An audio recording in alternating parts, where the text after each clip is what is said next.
Dad's 60th birthday party was being held at the Sterling Club, the kind of place where memberships cost more than most people's annual salaries.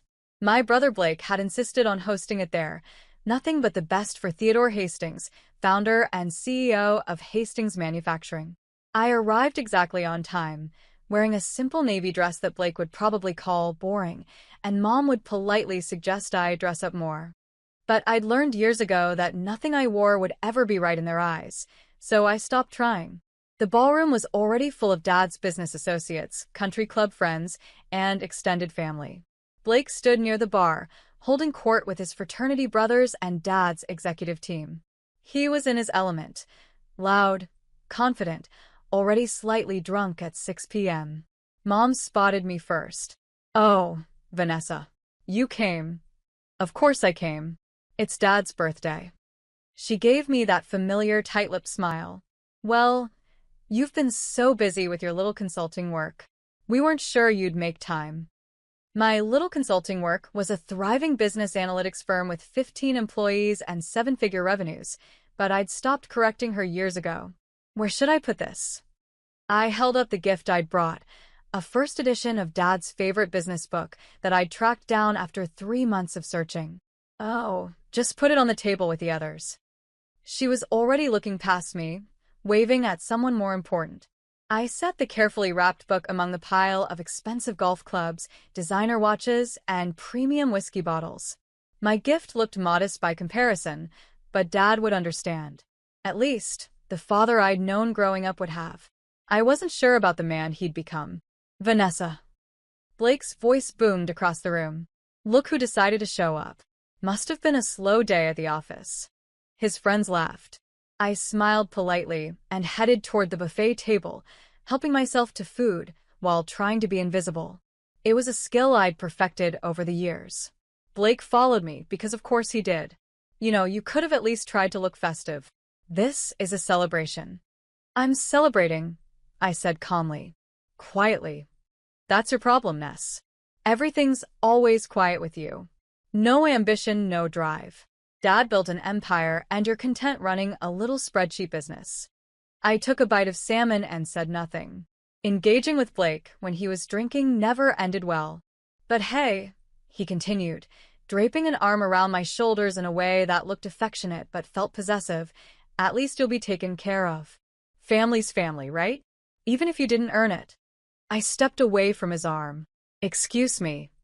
I found a quiet corner and ate my dinner, watching the party unfold. Dad was in his element too, glad-handing and networking even at his own birthday party. Mom floated between groups, playing the perfect hostess. Blake grew louder with each drink. And I stayed in my corner, invisible as always, until Dad stood up to give a speech. "Thank you all for coming," he said, his voice carrying across the ballroom. 60 years old. Hard to believe. Feels like just yesterday I was starting Hastings Manufacturing in a rented garage with nothing but a drill press and a dream. Applause. Dad smiled, basking in it. I've been blessed in business and in life. Great friends, wonderful colleagues, and most importantly, family. He gestured toward Mom, who beamed.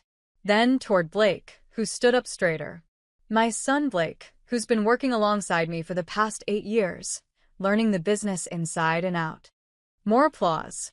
Blake actually took a small bow. Dad's eyes found me in my corner. And my daughter Vanessa, who's always been, well, she's here tonight and that means a lot. Polite, scattered applause. I nodded slightly, used to being the afterthought. "I'm not getting any younger," Dad continued. "And I've been thinking a lot about legacy, about succession, about what happens to Hastings Manufacturing when I'm gone." The room went silent. This was what everyone had been waiting for. "I haven't made any final decisions yet," Dad said, and I saw Blake's face fall slightly. "But I want you all to know that the company is in good hands. The next generation of Hastings leadership is ready." He raised his glass. "To family, to business, and to the future." "To the future," everyone echoed. As the party continued, I noticed Blake pulling Dad aside, their heads close together in intense conversation. I couldn't hear what they were saying, but Blake's body language was urgent, almost pleading. Dad patted his shoulder and nodded. Blake's face broke into a huge grin. 20 minutes later, Blake was back with his friends at the bar, and I was close enough to hear their conversation while pretending to examine the dessert table. "It's happening," Blake said, his voice carrying that particular tone of drunk confidence. "Dad's signing the business over to me. Finally." "Seriously?" one of his friends asked. "The whole thing?" 85%, Blake said. "Keeping 15 for himself to advise, but I'll be CEO, majority owner, the whole deal. We're meeting with the lawyers next week to draw up the papers." "What about your sister?" Blake snorted. "What about her? She walked away from the family business years ago to play with spreadsheets. Dad's giving her some token payout, but the company goes to me. As it should. I've earned this. I've put in the work." "She doesn't deserve it anyway," another friend chimed in. "No offense, but she's barely even here half the time." "Exactly," Blake agreed. "Dad built this company for someone who'd appreciate it, who'd carry on the legacy. That's me, not her." They all raised their glasses in congratulations. I watched Blake's face, flushed with alcohol and triumph and certainty that he'd finally won. I picked up a small plate of dessert and went back to my corner. About an hour later, there was a small commotion at the entrance. A distinguished-looking man in his 60s had arrived, scanning the crowd. Dad spotted him and frowned. "Robert? I wasn't expecting you tonight." Robert Morrison, Dad's corporate attorney for 20 years, looked uncomfortable. "Theodore, I apologize for the intrusion, but there's an urgent matter we need to discuss. It can't wait until Monday." Urgent? "What kind of urgent?" Robert's eyes found me across the room, then looked back at Dad. "Perhaps somewhere private?" "Anything you need to say can be said here," Blake interjected, walking over. "We're all family and friends." Robert hesitated, then pulled out a folder from his briefcase. "Very well. Theodore, I received a formal notification this afternoon regarding Hastings Manufacturing's corporate structure. Specifically, regarding majority share ownership." "Yes," Dad said impatiently. "What about it?" "According to the documents filed with the State Corporation Commission, you currently own 43% of Hastings Manufacturing." "I know that," Dad said. "I sold some shares years ago for capital, but I'm still the majority shareholder and CEO." "Actually," Robert said carefully, "you're not the majority shareholder." The room had gone completely silent. Everyone was listening now. Blake laughed. "Of course he is. Who else would?" "Your sister," Robert interrupted, looking directly at Blake. "Vanessa holds 81% of voting shares in Hastings Manufacturing. She's held majority control for 7 years." The glass in Blake's hand slipped and shattered on the marble floor. The silence that followed was absolute. "That's impossible," Dad said, his face going pale. "I never sold her." "You didn't," Robert agreed. "Harold Hastings did." "Grandpa," Blake stammered. "Grandpa's been dead for 9 years. 8 years and 7 months, I said quietly, speaking for the first time. "He died 2 weeks after I graduated from business school." All eyes turned to me. Robert nodded. "Harold Hastings owned 51% of the company as founder. When he passed, according to his will and trust documents, those shares were transferred to his granddaughter, Vanessa Marie Hastings." "Why wasn't I told about this?" Dad demanded. "You were told," Robert said gently. "I personally delivered the notification to you 8 years ago. You were not in a good place at the time. Your father's death hit you hard. You said you'd deal with it later and never followed up." I watched Dad's face as memory struggled through denial. His father had died suddenly, a heart attack at 72. Dad had been devastated, barely functional for months. "I don't remember," Dad started. "I have the signed receipt," Robert said, pulling out another document. "And copies of the stock transfer certificates. And the updated corporate bylaws. And the annual proxy votes that Vanessa has been submitting for the past 7 years, all properly documented and filed." Blake turned to me, his face twisted with confusion and rage. "You've owned the company for 7 years? And you never said anything?" "You never asked," I replied calmly. "I've been working there." He stopped, realization dawning. Wait, Is this why? Why what? I asked, though I knew exactly where he was going. Why Dad never actually made me a partner? Why the COO position never materialized? Why I'm still listed as Senior Vice President instead of Executive VP like I was promised? Blake, Dad started. Because SHE owns the company, Blake shouted. Because nothing could happen without her approval.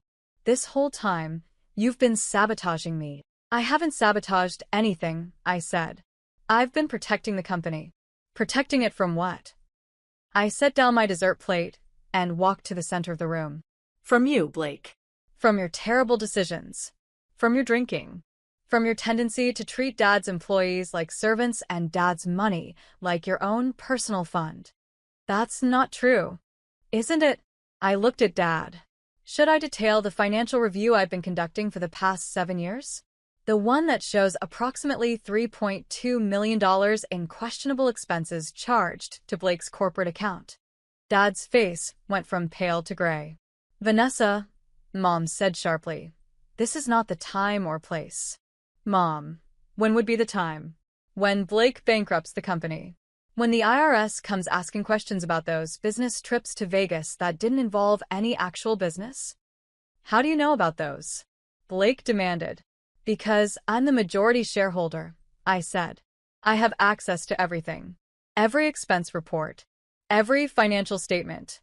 Every decision Dad makes has to be ratified by the board, and I control the board. Robert was nodding.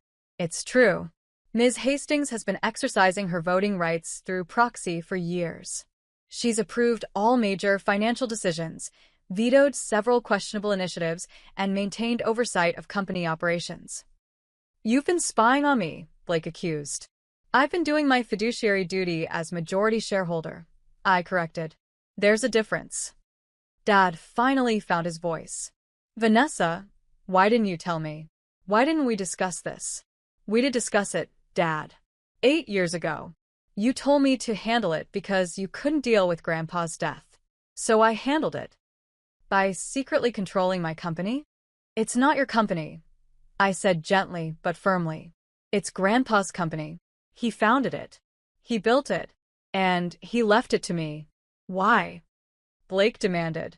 Why you and not Dad? Why you and not me? I pulled my own folder from my purse. I'd been carrying it all night, waiting for this moment. Because Grandpa saw clearly. He loved Dad, but he knew Dad's weaknesses. The need to be liked. The inability to say no. The tendency to choose family loyalty over business sense. I opened the folder and pulled out a letter. This is from Grandpa, written to me 2 weeks before he died. He knew his heart was failing. He knew he needed to make arrangements. Read it, Dad said quietly. I cleared my throat and began. Dear Vanessa, by the time you read this, I'll be gone. I hope your father gave you this letter personally, but knowing Theodore, he probably couldn't bring himself to do it. That's okay. It's who he is. I'm leaving you controlling interest in Hastings Manufacturing. Not because I love you more than your father or your brother, but because I trust you more. Theodore is a good man, but he's weak where Blake is concerned. He sees his son through the eyes of hope rather than reality. Blake is charming, confident, and utterly unfit to run this company. You, on the other hand, have something your brother lacks: integrity. You also have what your father lacks: the ability to make hard decisions. I know this will cause family problems. I know Theodore will be hurt. I know Blake will be furious. But sometimes love means protecting people from themselves. The company needs someone who'll put its interests first, who'll protect our employees, who'll maintain the standards I built over 40 years. That's you, Vanessa. It's always been you. I'm sorry to put this burden on you, but I trust you to carry it well. Asterisk love always, Grandpa Harold. The silence in the room was deafening. I folded the letter carefully and put it back in the folder. So that's it. Blake's voice was shaking. 8 years of my life, working for a company I thought I'd inherit, and it was all a lie. It wasn't a lie, I said. You do important work at Hastings. You're good at client relations, at sales, at being the public face. But Blake, You're not CEO material. You know it. I know it. Grandpa knew it. That's not your decision to make. Actually, it is. I'm the majority shareholder, which means I decide who runs the company. Dad spoke up, his voice heavy. And what have you decided? That Dad stays as CEO, I said.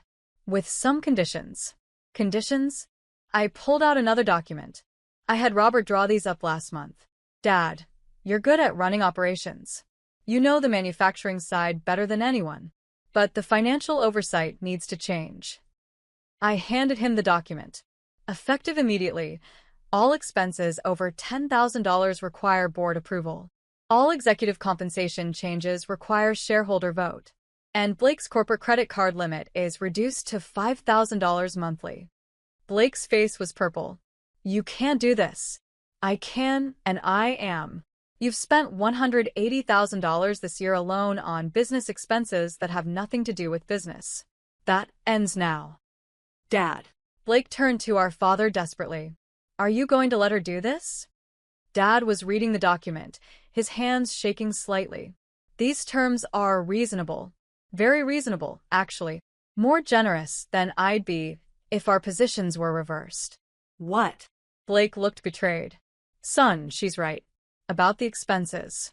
About the oversight. I've been letting things slide because... He trailed off, looking at me with something like shame. Because you're my son, and I wanted to believe the best. So that's it. Blake looked around wildly at the assembled guests, most of whom were staring at their drinks, at the floor, anywhere but at the family drama unfolding. Everyone's just going to let her waltz in here and take over? I'm not taking over, I said patiently. I've been the majority owner for 7 years. I'm just done being invisible while you run the company into the ground. Blake grabbed his jacket. I'm done. I quit. You can run your precious company yourself. Blake, wait. Dad started. But Blake was already storming out, his friends trailing awkwardly behind him. The party, unsurprisingly, ended shortly after that. Dad called an emergency board meeting for Monday morning. I drove down from my home office Sunday night, checking into a hotel near Hastings Manufacturing Headquarters. I hadn't been to the facility in 3 years. I'd done all my shareholder duties remotely, reviewing documents, attending board meetings via video conference, exercising my proxy votes. But I'd never set foot on the property since Grandpa's funeral. Walking through those doors felt surreal. The receptionist didn't recognize me. Can I help you? Vanessa Hastings. I'm here for the board meeting. Her eyes widened. Oh, Ms. Hastings. I'm so sorry, I didn't realize. Please go right up. Conference room A. I took the elevator to the 3rd floor. The executive suite looked exactly as I remembered. Same dark wood paneling, same corporate photography, same slightly musty smell of old carpet. The conference room was full. Dad sat at the head of the table, looking like he'd aged a decade over the weekend. The 5 board members, all old friends of Grandpa's who'd served for years, sat in awkward silence. Vanessa, Dad said quietly. Thank you for coming. Of course. I took the seat at the opposite end of the table, the seat Grandpa used to occupy. Shall we begin? Asked Martin Chen, the board's senior member. Dad cleared his throat. As you're all aware, some information came to light this weekend regarding the company's ownership structure. Information I should have been clearer about years ago. He looked at me. Vanessa, would you like to address the board? I stood, pulling out my laptop. I've prepared a presentation. If I may. For the next hour, I walked them through everything. The share transfer. 7 years of proxy votes. Financial analyses. Blake's expense reports. Concerning patterns in company spending. Areas of inefficiency. Opportunities for growth. I'd been doing this work for years, but always remotely, always quietly. Now I laid it all out in detail. When I finished, Martin spoke first. This is thorough. Very thorough. I take my responsibilities seriously, I said. Clearly. Theodore, were you aware of all this? Dad shook his head. Not the details. Not the extent. I knew Vanessa voted by proxy, but I didn't realize she was conducting this level of oversight. Because you never asked, I said gently. And I didn't force the issue. But things have changed. Blake's spending is unsustainable. The company needs restructuring. And I can't do this remotely anymore. What are you proposing? Asked Janet Wu, the CFO. That I take a more active role. Not as CEO, Dad's good at that. But as chair of the board. Active oversight. Weekly meetings. Direct involvement in major decisions. I looked at Dad. I'm not trying to push you out, but I can't be a passive shareholder anymore. Dad nodded slowly. I understand. And you're right. About all of it. I've been negligent. In many ways. The board voted unanimously to approve my proposal. I was officially chair of the board of Hastings Manufacturing. After the meeting, Dad asked me to stay. I owe you an apology, he said once we were alone. Many apologies, actually. Dad. Let me finish. I've been a terrible father to you, Vanessa. Not intentionally, but that doesn't make it better. I always favored Blake. Always saw him as my successor. Always dismissed your accomplishments because they weren't what I wanted you to accomplish. He sat down heavily. Your grandfather saw what I couldn't, or wouldn't. That Blake is charming but irresponsible. That you have the integrity and intelligence this company needs. That I was too weak to admit it. You're not weak, Dad. I am. Especially where Blake is concerned. I wanted so badly for him to be ready. To be worthy. I overlooked everything that proved otherwise. What are you going to do about Blake? I asked. Dad sighed. I don't know. He's not speaking to me. Your mother is furious with both of us. The family's fractured. The family's been fractured for years, I said quietly. We're just finally being honest about it. Blake showed up at my hotel that night, drunk and angry.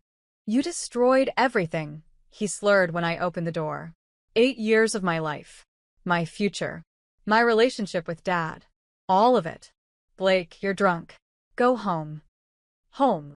He laughed bitterly. To what? To Mom crying? To Dad not looking at me? To knowing that my little sister has been pulling the strings this whole time? I wasn't pulling strings. I was protecting the company. From me. You were protecting it from me. He pushed into the room, and I let him, because fighting a drunk Blake never worked.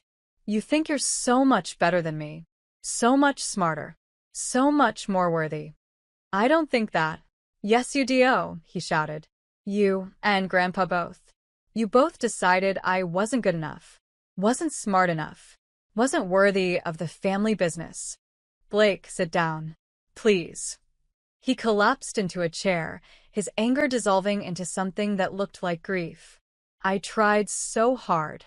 For 8 years, I worked my ass off. And it didn't matter. Because you owned it all along. You didn't work that hard, I said gently but honestly. You came in late, left early, took long lunches, charged personal expenses to the company. I have the records, Blake. All of them. Because it didn't matter. He looked up at me with red eyes. Why work hard when the outcome was predetermined? When my baby sister already owned everything? You didn't know I owned it. You worked that way because that's who you are. The truth of that hung in the air between us. What happens now? He asked finally. That depends on you. On me. I sat down across from him. You're still senior VP. You still have a job. You're still good at client relations. If you can get your spending under control, if you can show up consistently, if you can actually do the work you're being paid for, then you keep that position. Under your supervision. Under appropriate oversight, yes. That's how businesses work, Blake. Especially when you've proven you can't be trusted with unlimited funds. He was quiet for a long moment. And if I can't do that? If I can't work for my little sister? Then you resign, and we part ways professionally. You'd still be family, but you wouldn't be at Hastings. Some choice. It's more of a choice than you've given Dad for 8 years, I pointed out. You've been running up expenses, making promises to clients without board approval, treating the company like your personal playground. At least I'm giving you an option to fix it. He stood up, swaying slightly. I need to think. Take your time. But Blake. He paused at the door. Get help. For the drinking. Please. He left without responding. Blake did get help. Not immediately. It took another month of spiraling before he finally checked himself into a treatment program. 60 days inpatient, followed by intensive outpatient therapy. When he came back to work, he was different. Quieter. More focused. Actually present in meetings instead of just physically there. I'd restructured his role while he was gone. Smaller client portfolio. Direct supervision from Janet. Strict expense limits. He accepted it without argument. "I'm not happy about this," he told me in our first one-on-one meeting after his return. "But I'm trying to understand it. That's all I ask." I talked a lot about family in therapy, about being the golden child, about how that messed me up in ways I didn't realize. And I'm starting to see how I treated you. How we all treated you. Like, you didn't matter because you weren't who we wanted you to be. Blake. No, let me say this. I'm sorry. For all of it. For the dismissal, the mockery, the assumptions. For taking credit for work you were doing behind the scenes. For never once asking if you wanted to be involved. It was the first real apology I'd ever gotten from him. "Thank you," I said. "That means a lot." "I don't know if we can have a real relationship," he continued. "Brother-sister, not just boss-employee. But I'd like to try. If you're willing." "I'm willing," I said. "But Blake, it has to be real. Not just you wanting back into my good graces for business reasons." "I know. I'm in therapy twice a week. Working on it. All of it. We weren't close. Probably never would be. But it was something. With active oversight, Hastings Manufacturing transformed. I brought in consultants to streamline operations. Updated technology systems. Improved employee benefits. Cut wasteful spending while investing in growth areas. In 6 months, profits were up 18%. Employee satisfaction scores rose. We landed 3 major contracts that had been stalled for years. Dad and I developed a working rhythm. He handled day-to-day operations. I handled strategic planning and financial oversight. We met twice weekly to coordinate. "Your grandfather would be proud," he told me one day. "Of the company?" Of you. "Of how you've handled all this." "I'm proud too, even though I haven't shown it well." "You're showing it now. That matters." Mom was slower to come around. She still blamed me for ruining Blake's life and embarrassing the family. But eventually, even she had to admit the company was thriving. "I still don't understand why your grandfather did this," she said over lunch one day. "Why he cut out his own son. He didn't cut out Dad. Dad still has shares, still has salary, still runs the company. But you have control. Because Grandpa trusted me to use it well. And I have." She sighed. "I suppose you have. But it's changed everything." "Everything was already changed, Mom. We were just pretending otherwise." I stood in the conference room where, a year ago, Robert Morrison had shattered Blake's glass and my family's illusions. The board was assembled for our annual shareholder meeting. But this year, there was a new face, a young woman in her 20s, looking nervous. "Everyone," I said, "I'd like to introduce Taylor Morrison. She's joining our board as an advisor." Taylor just completed her MBA and has some innovative ideas about sustainable manufacturing. Taylor was Robert's granddaughter, brilliant and passionate about environmental business practices. She reminded me of myself at that age, full of ideas, desperate to prove herself, underestimated by everyone around her. I'd mentored her for 6 months. Now I was bringing her into the family business. "Vanessa," Dad said after the meeting, "was that necessary? She's very young." "So, was I when Grandpa left me 81% of the company," I pointed out. "Age isn't the issue. Vision is." He nodded slowly. "You're building your own legacy." "I'm building Grandpa's legacy. The one he entrusted to me." That evening, I visited Grandpa's grave. I'd been coming monthly since that birthday party, updating him on the company, on the family, on everything he'd set in motion. "It's been a year, Grandpa," I said, arranging fresh flowers. "A year since everything came out. Since Blake learned the truth. Since Dad realized what you'd done." The cemetery was quiet, just birds and wind. The company's doing well. Really well. Blake's in recovery. Dad and I have a better relationship than we've had in years.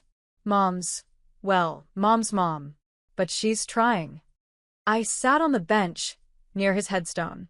I understand now why you did it. Why you gave me this burden. It wasn't just about protecting the company. It was about protecting me, giving me proof that I mattered, that I was worthy, that your faith in me was real and documented and legally binding. Tears came, but they were gentle, healing tears. You saw me when no one else did. You believed in me when my own parents couldn't. You gave me not just a company but validation. Purpose. The knowledge that I wasn't crazy for feeling dismissed and undervalued. I was being dismissed and undervalued. I wiped my eyes and smiled. Thank you, Grandpa. For the company, yes. But more importantly, for seeing me, really seeing me, and for trusting me with your life's work. The wind picked up, rustling through the trees. It felt like an answer. I stayed until sunset, then drove back to the office. There was work to do. There was always work to do. But now it was work I chose. Work I controlled. Work that validated everything I'd always known I was capable of. Grandpa had given me that gift, and I would honor it every single day.